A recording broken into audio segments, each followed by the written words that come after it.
Hi, everyone. Welcome back, or thanks for joining me for the first time. I wanted to pop in here real quick because I had mentioned everyone getting themselves some paper or a journal so that we could begin the process of getting to know ourselves very simply, very practically. Because I know right now people are really struggling with their identity, who they are, what their purpose is, what is happening in the world, and we need to ground ourselves. And the only way to ground ourselves is to get to know ourselves from a very deep level. So if you have got yourself, this is a perfect kind of journal. It's just basically something a student would use in school. And it is just has some lines on it. And I want you to do something very, very simple. If you're interested in starting a journal and you don't know where to start, and I fully understand this, is that just start very simply in not putting pressure on yourself, not trying to like create some masterpiece or solve the problems of the world. This is about getting to know who you are in the moment so that you can ground yourself. So pulling your energy back from everywhere that you've extended it to. That's social media, watching the news, sensing all of the experiences of others and feelings and emotions. So pulling it back and recognizing what is yours and what is not yours. And the very first thing that you can do that is really, really easy, really simple, and it will have a great impact over the long term. And even right away, you're going to notice things. You're going to start to question things, and that's what we want. We want you to start to have some discernment, to start to question and wonder, what is my reality and where is it coming from? What am I internalizing? What am I digesting of information that isn't necessarily in my highest good, or maybe not from a source that you should be trusting? So let's start with this. So you're going to take your journal, and I know this is backwards, but you're going to draw a circle, and on it you're going to say, today I feel. Write the date and the time. This is going to be important because it's going to show some patterns in what you are investing your time and energy into, and what it takes for you to actually come to your journal, because you want to actually develop a structured pattern in this behavior, because the more, as we know, changing behavior requires repeated action, right? Intention, action. And so when we put our focus on something, we actually will see momentum grow.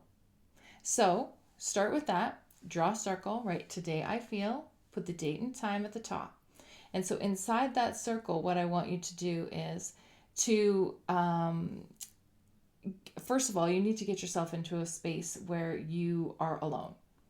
And you can take some deep breaths, cleansing breaths, in case you don't know how to do it.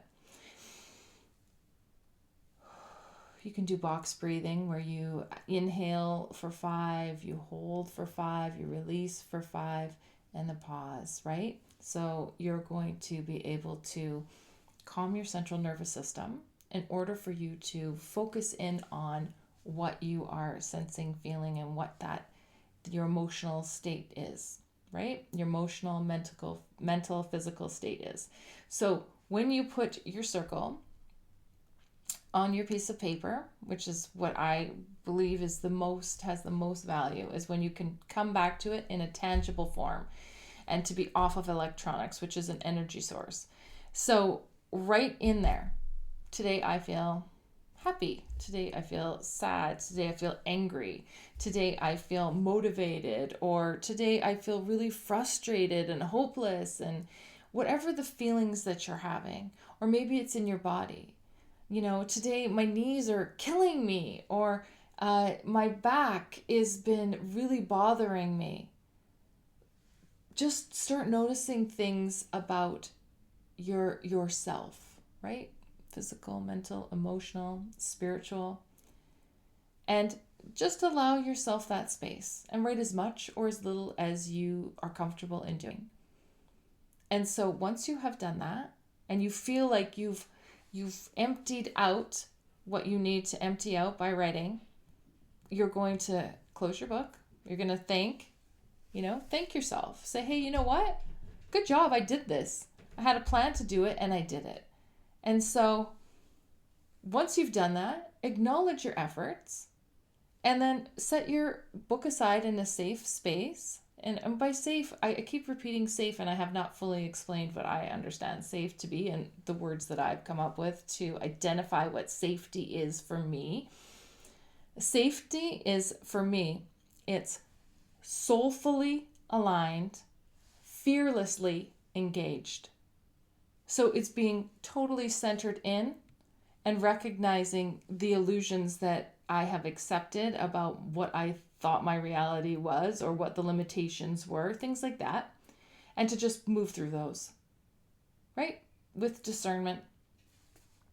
And so that's what I want you to do, is I want you to do this if you have any interest or desire in grounding yourself in a very meaningful, long-term way of getting to know who you are in this new way of being that we are all experiencing, the changes that we are experiencing.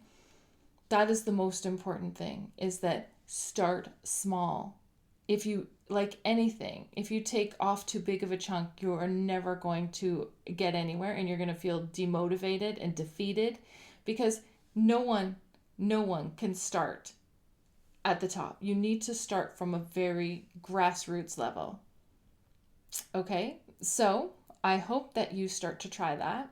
Now I am going to actually take the dogs, head out, and what we will do is explore what is happening in the world with the solar flares that are shooting off of the sun like crazy, and our energetic experience. Like lately, I've been so motivated and so exhausted, like polar opposites.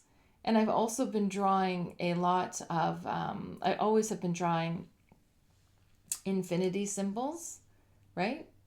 And so right now it's as if I've drawn it inside out. It's like it's gone back inside itself. And so I'm curious because I feel like that is something that is happening. And I've noticed that a geophysicist, several of them have talked about inverse polar vortexes. And honestly, this is a language that this person does not speak easily. So my point being is, when we have all of these things happening, all of this energy that's coming at us, and we're trying to balance these things, we need to have an understanding of where our baseline is so that we can return to center. Because we need to be able to ground ourselves and root ourselves in knowing who we are, right? What is our purpose? What is the reason for all of these things that are happening around us in our close environment, our extended environment, the experiences that we are projecting out and also internalizing in. And so once we know that, we can actually be more mindful of what is in our highest good and what isn't, and what is going to move us where we want to go. Because we're not going to know where we want to go until we know where we are, right? Where's our starting point? Where are we starting? We have to start somewhere in order to get anywhere. So let's get going. We're going to head out. It's an odd day. It's an odd energetic day. And I also will share what I wrote this morning about the energy and the experiences and the feelings that I'm having. So much to do. Let's get to it and get that journal and get it started so that we can follow up with more steps along the way that you can add into your journal so that you'll become more focused and intentional in allowing your intuition to begin taking the lead in your life and where you're going, and feeling more balanced and stable while you do it. All right. Be back in a bit.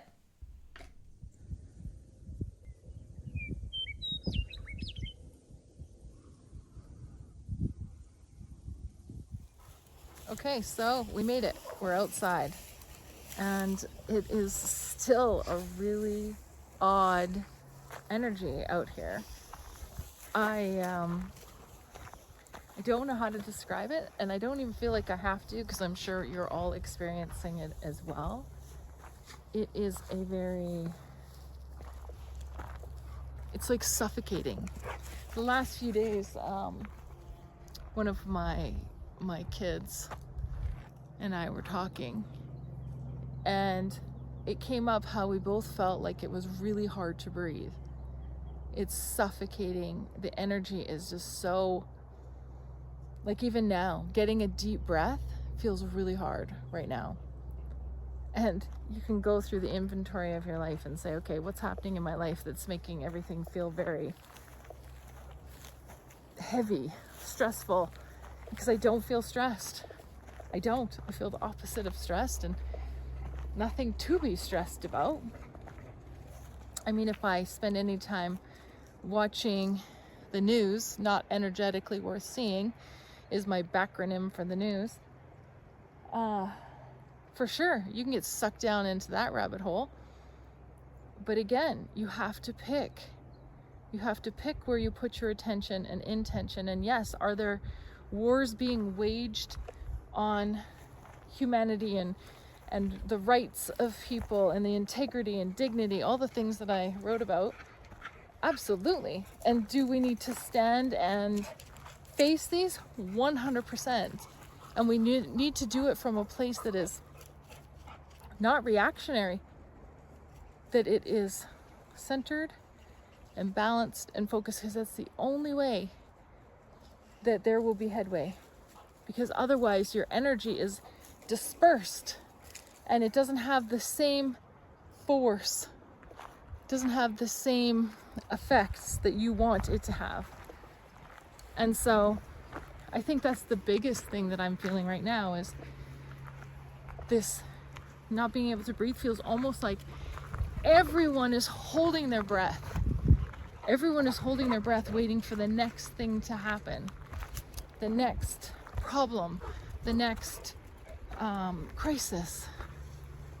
And we have to have an awareness of it, but we really, really, if we want to make any kind of changes, we need to center ourselves first and foremost, and then venture into that battle. Or if you're in the battle, make sure that you return to center. I don't know how many times I've said center today. Center and balance. But I'm out here amongst the trees, and honestly, I couldn't think of a better place to be. All right, we're gonna keep moving.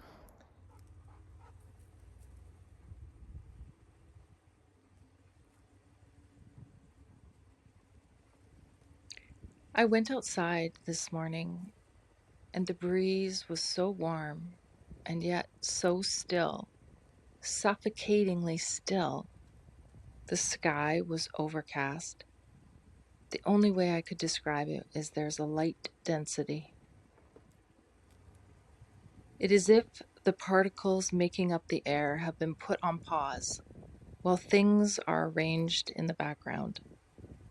We've been given a mask of oxygen to place over our faces before the plane goes down. Not to protect our body, rather to offer a gateway for our spirits. A gateway home. A choice, a decision, made by you or by another. Another what? Human dignity is not a human quality. It is otherworldly now. It's otherworldly to ensure the sanctity, the divinity of a soul experience. The concept of preserving dignity in another is a projection of a self that understands loss and the pervasive attention and wishes to help others to avoid the same traumatic experience. Do humans have this capacity? Or is it the representation of what has been called empathy coming from other sources, dressed like humans? Dressed and engaging in a way humans would on the surface accept them into the fold, but not necessarily into the group. These other sources of empathy work tirelessly to have their energetic imprint be received and internalized. The study failed. The study of human capacity for empathy has failed. Human capacity for empathy is based on how it benefits their purpose instead of projecting empathy to assist others regardless of what is returned. Knowing that internalizing empathy raises the vibrations across time, space, all dimensions and realms is of value to all, including self. This understanding is especially true when the human recognizes and appreciates that they are not separate from the others, and that all that is and comes from a singular source. The projections that occur from source are soul infractions, solar flares from the sun. These are fantastic representations that are digestible by those just coming online to fulfill their purpose. The time is now. It is always now, as time does not exist until you project and engage with the frequency that shapes your existence. Forever is not lost to eternity. It's brought back to life in the here and the now. Thank you for your service.